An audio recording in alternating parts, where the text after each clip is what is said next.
Hello?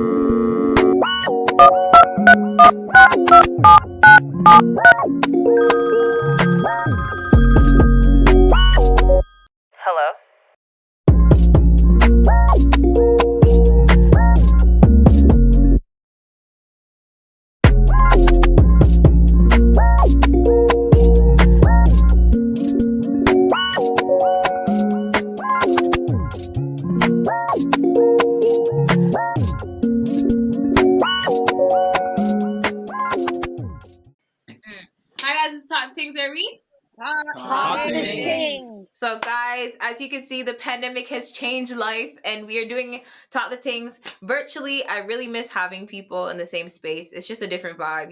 It's lovely when you guys are all together. But I see that teardrop. But so first off, we're gonna start with who's here.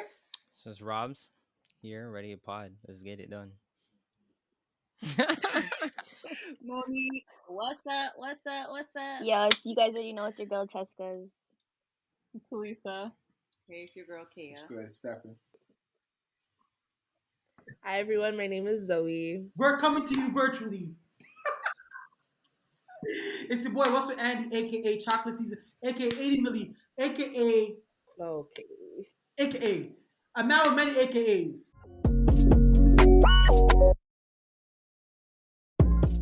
First question is like, how have you guys been like coping with the pandemic? Like, I know it's technically been like a whole, basically it's about to be a year. For myself, I mean, like, I feel like I focused a lot.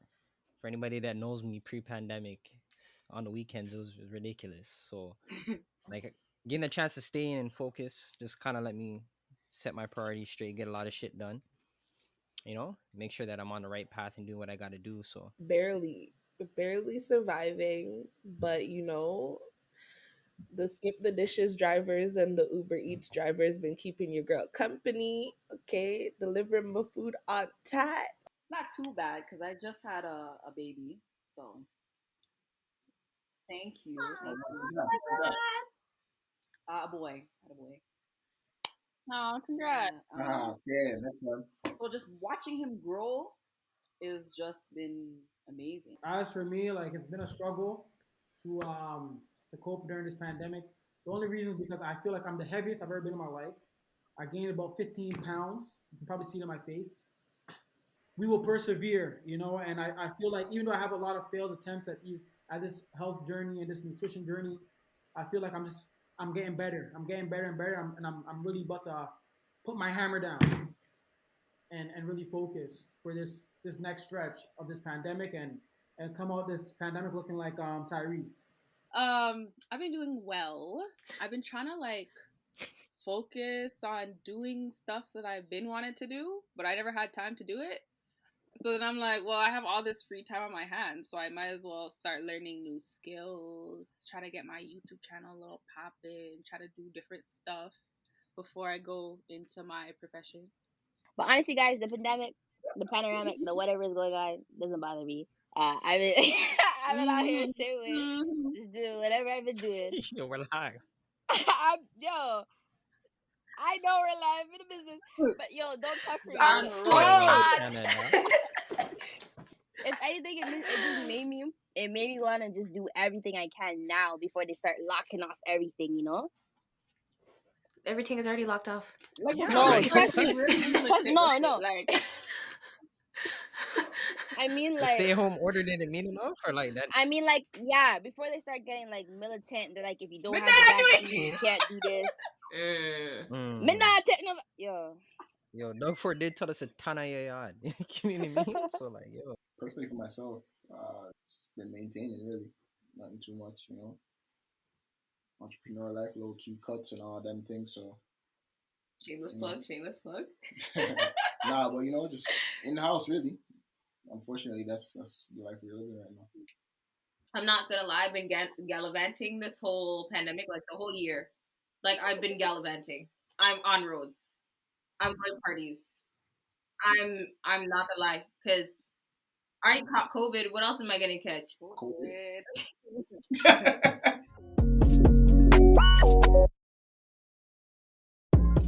Do you feel as if you're aware or you knew where to go or how to deal with certain things? Because obviously mental is something big that's been affected everyone during this pandemic. So how do you feel as a Black person? We all have our coping mechanisms, you know what I mean? So like I don't think Black people inherently are the first people to go run to the shrink or the psychologist or whatever it is to seek help.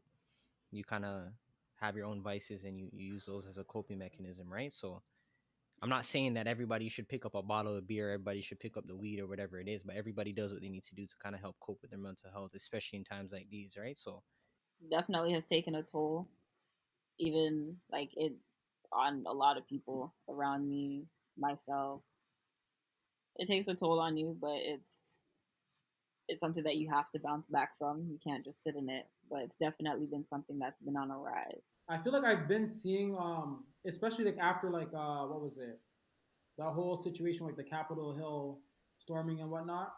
I started seeing a lot more posts being shared about Black mental health in terms of like people just sharing things to their stories. I don't really know exactly which pages were curating the information. I don't know if people were actually accessing the information or even utilizing the information, but I do feel like a lot of people were actually, I guess, sharing that type of information, especially like on Twitter or social media. But I still feel like even within our community or amongst, let's say, peers, people are not really discussing mental health. I don't really feel like there's a lot of resources, to be honest, out there. Because personally, me, I've noticed that I've changed a little bit in this time. I don't know if it's postpartum or if it's this pandemic, but I feel like I'm a little bit more aggressive. Me personally, I tried to see if I can find some anger management one day, and there's not a lot of resources out there like that. Even if it's online, you have to pay for it. You know, why am I paying to speak to somebody about my anger? You know, so I feel like there's not a lot of resources out there for mental health and other things like that. I don't know if the government or resources or anyone has really been helping anybody to be honest. Fine, I don't I was think gonna say anyone's that. been Listen, helping anyone, nobody's helping nobody. especially us. Okay. I'm just saying, there's really hasn't been Fam. like any Fam. effort because a lot of people are like, till this day, they haven't left their house because they're scared to go outside and coronavirus and they don't want to go, they want to leave. And they've been in their house by themselves, depressed out their ass. like let's remove the pandemic. Let's take that out, right? Mm-hmm. Are Black people even going to those resources when they are available or when they're readily available? In the Black community, no one's really like pushing people to go to therapy. Even if there was like, here's a resource, no one's like, oh, I don't want to go tell my business to people. You know, that's like a thing. They don't want to tell other people their business, and then, you know, because like I'll deal with myself type of thing. Monique mentioned how people haven't left their house and ting. I just wanted to mention that It doesn't make a I feel difference still. like that's their own problem still. And I think that if people actually wanted to do something, they should do it. For their own mental health too. Like even if it means go take a walk. Like you can't let fear run your life. How do you guys feel about the Capitol attack? Because God only knows. Honestly, the whole Capitol attack thing was definitely an inside man job, in my opinion. How do Because you get 100%. because there's no way you're letting thousands of people inside the place like that, and mans aren't getting one to their head. Like I'm confused. White privilege. It just shows what a different group of white people can do versus a group of Black people. We can't protest peacefully, but they can storm the damn Capitol and take selfies on people's desks, put up and everything. I'm not going to get into what I would call them, but there's a bunch of people that stormed the Capitol building and they did what they did. And obviously, if the tables were turned, there were Black people, it wouldn't have turned out that way. But again, I'm not putting anything past an American because like that could happen at any point in time, right? I'm just a little bit disappointed that it happened. And in all honesty, I'm a little bit disappointed that more didn't happen to those people that did that, right? Because if it was any other demographic, it would have been a completely different situation. But last summer though, we did have protests out there in front of the White House, and they tear gassed people peacefully protesting outside of the gates. And then that's when they claimed that Donald Trump went out there to take pictures or whatever with the Bible, held it upside down. They tear gassed people from across the street. They weren't even storming the gates. So that's why it's crazy, because now people can storm the gate, do a whole bunch of nonsense, and supposedly be welcomed in. Rules in America are just a formality still. Man, look at the rules and actually kiss your teeth and go what they have to do. In Canada, people abide by the rules. Like we're you know, Right. we're You law gotta abiding look us citizens. That's the thing, conditioning. It's almost like it conditions us to feel like there's nothing you can do. Just adapt to the world around us and try and make the best of it. Because it's like when you're watching things like that, it's like it just reminds you like, yo, you really, it's almost like you have no say. What power do you really have? You know what I mean? And I feel like that's what those type of moments kind of like the type of seeds that those type of moments plant in black people's minds. Do you think that the Black Lives Matter movement was effective? I think it's effective. We just don't have. We're silenced a lot of the times when it comes to Black Lives Matter. I feel like there's a lot of good and a lot of not so good when it comes to the Black Lives Matter, not even just the movement, but like some of the organizations themselves. Yeah, like you said, you talk about it as soon as, something happens, and then, okay, a couple of things happen, and then, okay, something hasn't happened for a while, so we're just going to stop talking about it as if Black lives don't matter every day of the year. It was effective. So it brought awareness to the situation. But at the same time, there's a lot fucking going on in the world, clearly, and it doesn't get outshadowed. What came to light for me was how many people were ignorant to the experiences of black people, and even to sometimes the different acts of racism that occur in the workplace or even with your peers at school that they partook in. I feel like it's almost the same thing as the mental health. Everybody loves to talk about it and preach about it, but Execution. Yeah, execution goes out the window because you have, again, businesses and corporations talking about, yeah, now we're gonna make sure that this is taken care of and we show a little bit more love to our minorities and this, that, and other. And it's just like, okay, it happened for a month or two, yeah, if anything. What it? And then right back to regularly scheduled programming, right? So. How do you guys feel about the whole All Lives Matter versus Black Lives Matter thing? Because I just feel like they don't get it. Well, yo, let me be honest here. Like, if I'm being candid, like, we have to also understand, like, all lives matter is not a point of emphasis right now. I think people are mistaking the point and thinking that because we're talking about Black lives right now, that all the other minorities don't matter. That's not the case. We're just focusing on one demographic that's being scrutinized more than the other right now. This is what we're talking about right now, right? When it comes to saying all lives matter, it's more like you're not really addressing what the main issue is when it comes to colored people. Personally, like, obviously, we all want people to have a good fairness and so forth, but at the same time, we have to really sit down and actually figure out where, like, the main issue is when it comes to racism and fairness and the poor, the rich. I feel like people are misconstruing it and they're trying to, again, minimize the situation. I feel like that's what it is. Like, people need to understand, we're not saying that other people's lives don't matter. We're just saying, look at what's going on and what changes can we make.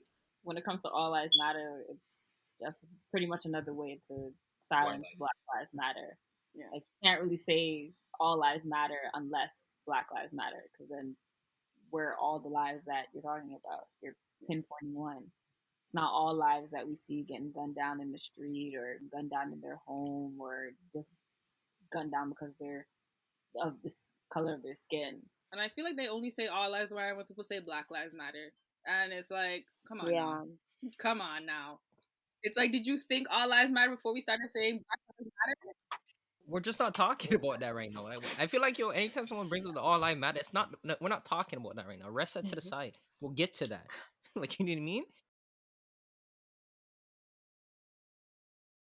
Why do you think that there always has to be some type of pressure in order to get justice for something? Number one, the people committing the crime don't care. Number two, the people who are supposed to be judging the people committing the crime, they don't care either. And number three, it's a game. It's literally fun for them to see how riled up we can get over a situation and see how far we're gonna go towards, like, what lengths we're actually gonna push to see justice take place. At least in my opinion, because These things happen every day, but only the ones that are televised are the ones that we know about. So imagine, just because we know about Breonna Taylor and these other people, like imagine all the other people we don't know about that still haven't gotten justice, and they won't ever get justice because we don't push for it. I think it goes back to the idea that, you know, people don't even want to acknowledge that our lives matter. Because even with, like we saw, even with a lot of the protesting, a lot of the, you know, demand for justice, justice still wasn't served in a lot of those situations, you know? Honestly, yeah, it's one of those things where I think anything in history has been anything with pressure is what causes the change, you know. And like the we shall rise and overcome type of mindset, you know. And anything that has never been in place before, but you want to conduct a change, it they go hand in hand. Pressure and change go hand in hand, I guess, to reap those results. I think people need to reframe their mindset. Like the police is not here to protect people like us. They're not here for that. They're here to protect the public state. So The police is a yeah, cult. like they're not in our working in our best interest. The newsflash, they're not in our best interest. So if they do something, they fuck up. First of all, the state or the government or whatever you want to call it is not gonna look at them and be like, "Yo, we fucked up because you work for us or you represent us." They're gonna try to cover their own ass, right? So then you have to apply the pressure to make people actually bring attention to the issue, so that hopefully the right outcome, shows in the end. But the reality is, these people don't give a fuck about us. Police is not here to protect us. I feel like pressure always has to be applied because people don't care. When things don't affect you, um, it's almost like there's no cause for concern, right? Some people are like, even you'll tell them, this happened to this person, da da da. They're like, well, we don't see it. That's not our problem. It's not in our community, so they don't really care. And then they see proof. There's video proof, research, all this stuff, and they're like, oh no. It's like, I feel like they choose to just be blind because it's not really affecting them personally at all.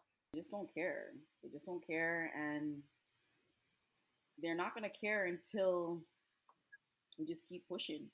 And the only way we're gonna keep pushing is if, I don't know, if there's a group or some type of I don't know, something to get everybody to keep pushing for their rights and for their fairness, you know? I think at this point it's a matter of getting the right people in power. Yeah, definitely. Because that's where it's a systematic thing. So it's like, you gotta, at this point, you gotta fight with the system. You gotta get the right people in power so that our voices are heard and our lives are starting to be taken into accountability. And the first thing this is my question: why does everyone want to be black without actually being black?